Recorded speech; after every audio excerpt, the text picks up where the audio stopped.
కాకినాడ జిల్లాలో అధికార టీడీపీ ప్రతిపక్ష వైసీపీ నేతల మధ్య పరస్పర మాటల యుద్ధం కొనసాగుతోంది. వైసీపీ నాయకుడు ముదునూరి మురళీ కృష్ణంరాజు తండ్రి రామరాజుపై ఈ నెల 1వ తేదీన కేసు పెట్టిన వ్యవహారంపై కాకినాడ జిల్లా ప్రతిపాడు నియోజకవర్గంలో అధికార ప్రతిపక్ష నేతల మధ్య మాటల యుద్ధం జరుగుతోంది. టీడీపీ నాయకుడు సత్యంశెట్టి సీతాబాబు మీడియా సమావేశంలో మాట్లాడిన తీరుపై వైసీపీ నాయకుడు మురళీ కృష్ణంరాజు తన నివాసంలో నిర్వహించిన మీడియా సమావేశంలో తీవ్ర స్థాయిలో ధ్వజమెత్తారు. నా తండ్రిపై అక్రమ కేసు పెట్టారన్న బాధలో నేను ఉంటే పిచ్చి ప్రేలాపలను పేలుతున్నావేంటంటూ సీతాబాబుపై విరుచుకుపడ్డారు.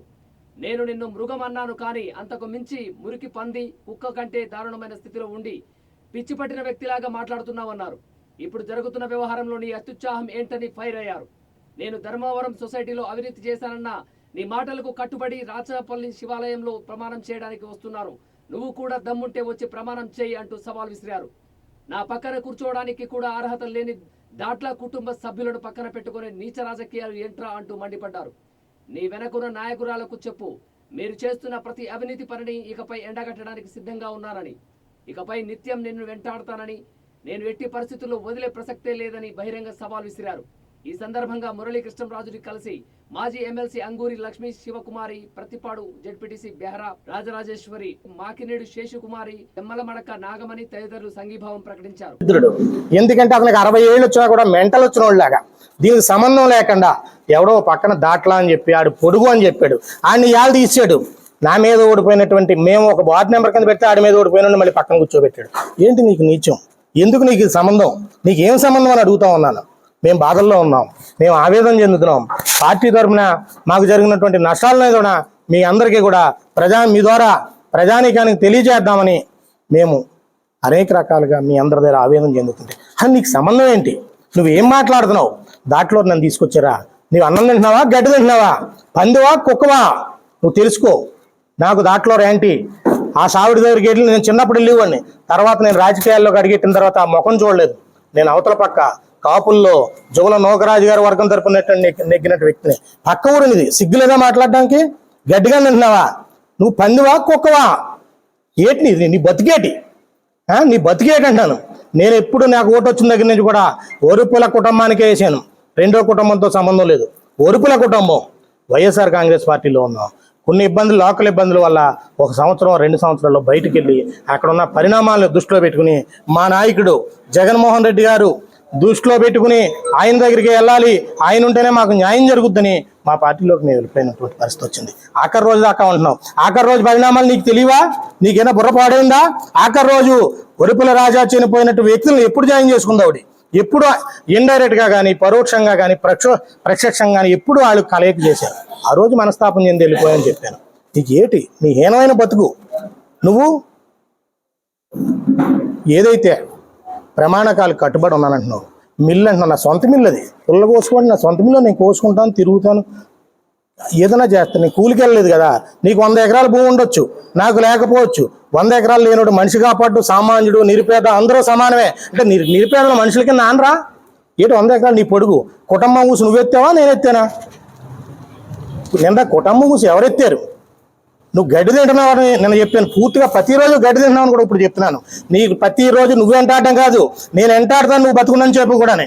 నువ్వు చేతనైంది చేసుకోని కూడా చెప్తా ఉన్నాను. ఇక్కడ అవినీతులు జరుగుతున్నాయి. ప్రతి నిరుపేద ఇబ్బంది పడుతున్నాడు. ఒక టాటర్ మట్టి కావాలితే మీకు ఓట్లు వేసినందుకు ప్రతి దానికి కూడా పందికొక్కుల్లా తిని 150 రూపాయలు వసూలు చేస్తున్నారు. ఎక్కడ తెచ్చుకుంటాడు నిరుపేద? మేము ప్రజల పక్షాన్ని పోరాడతాం, ప్రజల తరపున నిలబడతాం. కేసులు పెట్టు, నీ ఇష్టం చేసుకో. జైల్లో ఉంటాను, యాంటిసిపేటిక్ కూడా వెళ్ళను. నీకు దమ్ముంటే నా పెట్టు, ఎన్ని రోజులు నేను లోపల ఉంటాను. అంతే తప్ప ఇలాంటి పనికిమాలతోటి తిట్టించడం ఇది నీకు మంచి పని కాదని కూడా మీకు అధినాయకులకు చెప్తా ఉన్నాం. నీకేమో ఉంటే నేను రేపు 10 గంటలకి నువ్వు చెప్పిన అన్నాటుల మీద కూడా రాచపల్లి శివాలయంలో తలక స్నానం చేసి ఒత్తిలిగిస్తాను. నేను సొసైటీ అంటున్నావు. సొసైటీలో నేను దిగిపోయి 13 ఏళ్ళు అవుతుంది. మంచి సొసైటీగా మళ్ళీ ఇంకో వ్యక్తిని నెగ్గించి బయటకు వచ్చినటువంటి వ్యక్తిని నేను 2012లో దిగిపోయాను. నువ్వు దాంట్లో గురించి చెప్తున్నావు. నీ పక్కన కూర్చున్నావు, నా మీద ఓడిపోయాడు. నా మీద కాదు, నేను ఎవరినో పెడతాడు మీద ఓడిపోయాడు. నా మనిషి మీద ఓడిపోయినాడు. అడిగి ఆ చరిత్రకి నా చరిత్ర చెప్తాడు. నీకైనా మెంటలా అని అడుగుతా ఉన్నాను. మేము ఆవేదనలో ఉన్నాం, మేము అన్ని రకాల బాధల్లో ఉన్నాం. మీరు పెట్టినటువంటి బాధలకు మనస్తాపం చెంది ఉన్నాం. దాని మీద మా ఆవేశాన్ని తెలియపరుతుంటే ప్రజానికానికి నీకు ఎందుకు ఈ పోయాకాలం? ఎందుకు? ఏం చేస్తావు నువ్వు? నువ్వేం చేస్తావు? నువ్వేం చేయగలదు? నన్ను ఎమ్మెల్యే ఎలక్షన్ అంటున్నావు. నేను ఎప్పుడొకప్పుడు ఎమ్మెల్యే పోటీ చేస్తాను, నువ్వు అలా చూస్తా ఉండు. బతికుండు కుళ్ళి సస్తావు నువ్వు, కుళ్ళి. నేను పెట్టిన, నాకు రాజకీయాలు తెలియకపోయినా నేను పెట్టిన వెంటనే కూడా వన్ సైడ్గా ఈ సొసైటీ నెగ్గినటువంటి వ్యక్తిని. నీ పక్కన కూర్చున్న వాళ్ళందరూ నా మీద ఓడిపోయినటువంటి వ్యక్తులు. నేను జువల నూకరాజు గారి తరపున దాటోడు తీసుకొచ్చే సిట్టుబాబు, నీకు ఏం తెలిసి మాట్లాడుతున్నావు? నీకు జ్ఞానం ఉందా లేదా? మేమేదో బాధల్లో ఉంటే ఎందుకు నువ్వు ఎవరిని ముప్పి పొందడానికి? ఆల్రెడీ నీకు సొసైటీ ఇచ్చారు, ఏదో మూలంలో గడ్డిగరిసి తెచ్చుకున్నావు. ఎందుకు వాళ్ళందరినీ పాత వాళ్ళు అప్పటి వరకు చేసిన వాళ్ళందరూ బాధపడుతున్నారు, వాళ్ళందరూ ఆవేదన చెందుతున్నారు. వాళ్ళకి ఏదైనా ఉంటే చేయించు, మా మీద ఎందుకు పడతావు? ఏం చేసాం మేము? నువ్వు నిన్నటిదాకా మృగాన్ని అనుకున్నా, మృగం కాదు, నువ్వు మురుకు పంది అని కూడా చెప్తా ఉన్నాను. నువ్వు ఎన్ని తిట్టినా కూడా మేము ప్రతిరోజు వెంటాడుతా ఉన్నాం. అలాగే ఇక్కడ నాయకులు చెప్తా ఉన్నాం, మీరు చాలా అవినీతులు చేస్తున్నారని చెప్పాను. ప్రతి దాంట్లో ఏదో లేదు. మీరు రేషన్ బియ్యంలో కూడా కమిషన్లు తీసుకుంటున్నారు. గ్రామాల్లో టాటర్కి కూడా కమిషన్ తీసుకుంటున్నారు. నిరుపేదలు బతకక్కరద్దా? నిరుపేదలను కూడా పట్టుకుంటారా? నిరుపేదల దగ్గర కూడా వసూలు చేస్తారా? మీరు అనుక్షణం వెంటాడుతా ఉన్నాం. మీ రికార్డ్ అంతా ఉంది నా దగ్గర. ఎన్ని వేల లారీలు మట్టి దోలేరు, ఎంత కమిషన్లు తిన్నారు ప్రజానికాన్ని అందరికీ తెలుసని కూడా చెప్తా ఉన్నాను. ఇప్పుడు నేను చెప్తా ఉన్నాను, మీరు ప్రతి వారం ఎక్కడ మిషన్లు పెట్టినా కూడా నేను పత్రికా సోదరుల ముఖంగా ప్రజానికాన్ని తెలియజేస్తాను.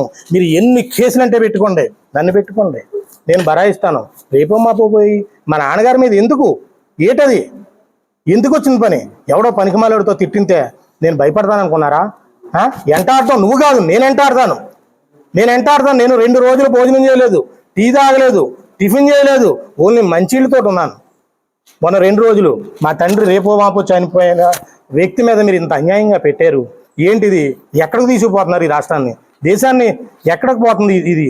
పక్కన పవన్ కళ్యాణ్ గారు ఉన్నారు, అవినీతి జరగకూడదని చెప్తున్నారు, ఇలాంటి నష్టాలు జరగకూడదు అనుకుంటున్నారు అని చెప్తున్నారు. దీని మీద దయించి కమిటీ వేయాలని చెప్తా ఉన్నాను. ఇక్కడ నిరుపేదలను కాపాడవలసిన బాధ్యత ఉందని చెప్తాను. నీ 100 ఎకరంతో నువ్వు తిను. కూటికి లేనుడు ఇవాళ నరేంద్ర మోడీ కింద స్థాయి నుంచి వచ్చాడు, యుగ పురుషుడు ఎన్టీ రామారావు కింద స్థాయి నుంచి వచ్చాడు. దేశాన్ని వేయలేరు, రాష్ట్రాన్ని వేయలేరు. నువ్వు పనికిమాలేడు. సొసైటీ చేశాను, ఇది చేశాను, నేను ఎప్పుడో చేశాను. నువ్వు ఇప్పుడు చేయడం ఏంటి? 2014లో ఇంతకవేని చెప్పి నువ్వు మండలానికి కూడా సరిపోవంటే, ఒరే నీకు ఇవ్వాలి కాదు, ఎప్పుడో ఇయ్యాను రాసుకెళ్ళని చెప్తా ఉన్నాను. నీకు ఎందుకు జ్ఞానం ఉందా లేదా? మా మీద ఎందుకు? నీకు నాకు సంబంధం ఏంటి? నేను పెట్టిందేటి, నువ్వు మాట్లాడిందేటి? తాగేసిన వాళ్ళకి వచ్చి మాట్లాడావు, నువ్వు అన్నీ చెప్పావు. నా పక్కన ఎవడో దాటలు అన్నావు, అతని గురించి చెప్పాను, ఇవ్వాలని తీసావు. ఇంకొకటి ఓడిపోయిన పెట్టావు. నేను వాళ్ళు తీసుకొచ్చి నన్ను నెగ్గించాను. ధర్మారం అడుగు, నేను ఏ పార్టీలో నెగ్గాను? వీళ్ళందరూ మీరు వెళ్ళి అడగండి ఏ నెగ్గాను. నేను కాపుల పార్టీ జువల నూకరాజు గారు వర్గం నాకు రాజకీయ భిక్ష పెట్టింది వర్గం. ఈ రోజు నేను ఈ స్థాయిలో ఉన్నానంటే ఆ వర్గం తీసుకెళ్ళి పెట్టింది. రాజులతో నాకు సంబంధం లేదు. ఆ రాజుల ముఖం చూడడం ఎప్పుడు. హాయ్ అంటే ఇలా ఉంటే అలా పోతాం. వాళ్ళు నెగ్గించారంటే నీకు అసలు జ్ఞానం ఉందా అని అడుగుతా ఉన్నాం. మేము బడి బాధ ఏంటి, నీ పేలాపనేటి ఏటి అసలు నీకు ఏంటంటున్నాను? నువ్వు జాగ్రత్తగా మాట్లాడకపోతే నువ్వు ఎన్ని ప్రెస్ మీట్లు పెట్టినా ప్రతి దానికి అదే రోజు కౌంటర్ ఉంటుంది. నువ్వు బతుకున్నంతకాలం కూడా వెంటాడతానని చెప్తా ఉన్నాను. నువ్వో పార్టీ, నీ కొడుకో పార్టీ, మొన్నటిదో ఒక నాకు పార్టీలు తెలియదు. మొన్న ఒకసారే నేను పార్టీ మారాను. నేను ఎప్పుడు ఓడిపోలేదు. నేను సొసైటీ పేషెంట్ అయ్యాను. మా మిస్సెస్ జడ్పీటీసీ అయింది. నేను సెంట్రల్ బ్యాంక్ డైరెక్టర్ అయ్యాను. రేపు పొద్దున్న జగన్మోహన్ రెడ్డి గారు ఆదేశాలు ఇస్తే ఏది ఉంటే దానికి పోటీ చేస్తాను. నీకు చేతన అయితే చెయ్యి, నా మీద ట్రై చేయి. లేదా రేపు పొద్దున్న ఏదైనా ఓడించడానికి చూడు. ఎందుకు ఈ జ్ఞానం లేని మాటలు ఎందుకంటున్నాను అంటే, సామాన్యుడు బతకూడదు. నువ్వు చిన్నోడు అంటే నేను చిన్నోడిని పెద్దోడిని అయ్యాను, కష్టపడి అయ్యాను. మిల్లు మీద తొక్క తీసాను, తోలు తీసాను. ఏటి నుంచి కుక్క మాటలు ఎందుకయ్యి? కుక్క అరిసినట్టు అర్థం ఎందుకు? ఉందాగా మాట్లాడడం నేర్చుకో. నిన్న నన్ను నువ్వు నీచంగా మాట్లాడిన తర్వాతే మాట్లాడాను. నాకు బాధ ఉండి మాట్లాడాను. నువ్వు గౌరవంగా మాట్లాడకపోతే ప్రతిరోజు కూడా నిన్ను వెంటాడతాను. నేను బతుకున్నంతసేపు నిన్ను వెంటాడుతూ ఉంటాను. నువ్వు ఏమి చేసినా కూడా వెంటాడతాను. నీకు నాయకులు ఉన్నారు, అధికారులు పెట్టించు. హోటళ్ళు ఉన్నాయి, హోటల్ ముందు ఏం చేస్తాం? కొద్దిగా హైదరాబాద్లో పెట్టుకుంటారు. ఏమవుతుంది? ఏముద్ది? ఎక్కడో అక్కడ 5 లక్షల మీద 5 లక్షల ముద్ది హైదరాబాద్లో బతుకుతారు. ఏం చేయగలదు నువ్వు? మమ్మల్ని ఏం చేయగలదు అంటున్నాను. ముందు ఎమ్మెల్యే నాకు ఏం చేసాడు? ఏం చేసాడు ముందు ఎమ్మెల్యే అన్నాను. ఏం చేస్తాడు? ఇప్పుడు ఏం చేస్తారు? మీరు పెడితే 4 రోజులు పెడతారు. నన్ను పెట్టుకో, శానిటైజ్ పెట్టి కూడా వెళ్ళను. నేను లోపల ఉంటాను, పెట్టుకో. నాకు దేవుడు అవకాశం ఇస్తే డబ్బులు పెట్టాలని చూస్తాను ఎప్పుడన్నా. కుక్కలాగా ఎందుకు తయారేమని అడుగుతున్నాను. అది నీకు సంబంధం ఏంటి ఈ ఎపిసోడ్లోని? రాజకీయ కోణంలో హుందాతనంగా మాట్లాడడం తెలియక ఇష్టం వచ్చినట్టు మాట్లాడావు. నీ మాటలకు తట్టుకోలేక కౌంటర్ ఇవ్వాల్సింది కనుక సిగ్గిడిసి మానవత్వం చంపుకుని కిందకి దిగి మాట్లాడుతున్నాను. ఇప్పుడు కన్నా గౌరవంగా మాట్లాడు. రేపు 10 గంటలకు వస్తున్నాను నేను. నీ ఇష్టం వచ్చినప్పుడు వారం రోజులు టైం ఇస్తాను నీకు. రేపు 10 గంటలకి తలారా స్నానం చేస్తాను, దీపం వెలిగిస్తాను. సొసైటీలో ₹1 అవినీతి చేయలేదు. నేను దిగిపోయి 2012లో దిగాను. ఇది 2025 సంవత్సరం, 13 సంవత్సరాలు అయింది. వరుపుల రాజా దగ్గర నేను సంపాదించుకున్నాను నువ్వు అనుకోవచ్చు. వరుపుల రాజా ద్వారాగా నేను రూపాయి సంపాదించుకోలేదని కూడా తలారా స్నానం చేసినట్టు చెప్తాను. రేపు నేనే ₹10 పెట్టాను తప్ప.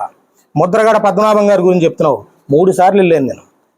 మొన్న ట్రాక్టర్ ఎవడో గుద్దితే నేను వెళ్ళి ఫ్రెష్ మీట్ పెట్టాను.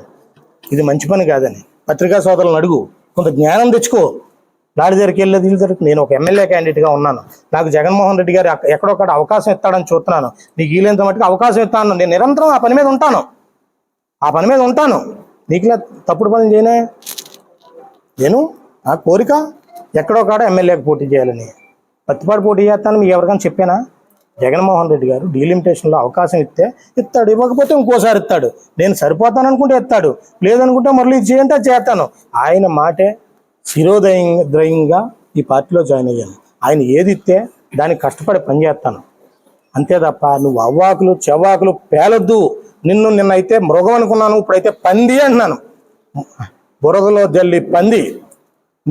నీకు ఆఖరి రోజు వరకు నువ్వు వెంటాడటం కాదు, నేను వెంటాడతాను అని చెప్తా ఉన్నాను. నీకు నాయకులు ఉన్నారు, బలం ఉంది, ఏదో ఇరికించు. యాంటిసిపేట్ కూడా వెళ్ళను నేను.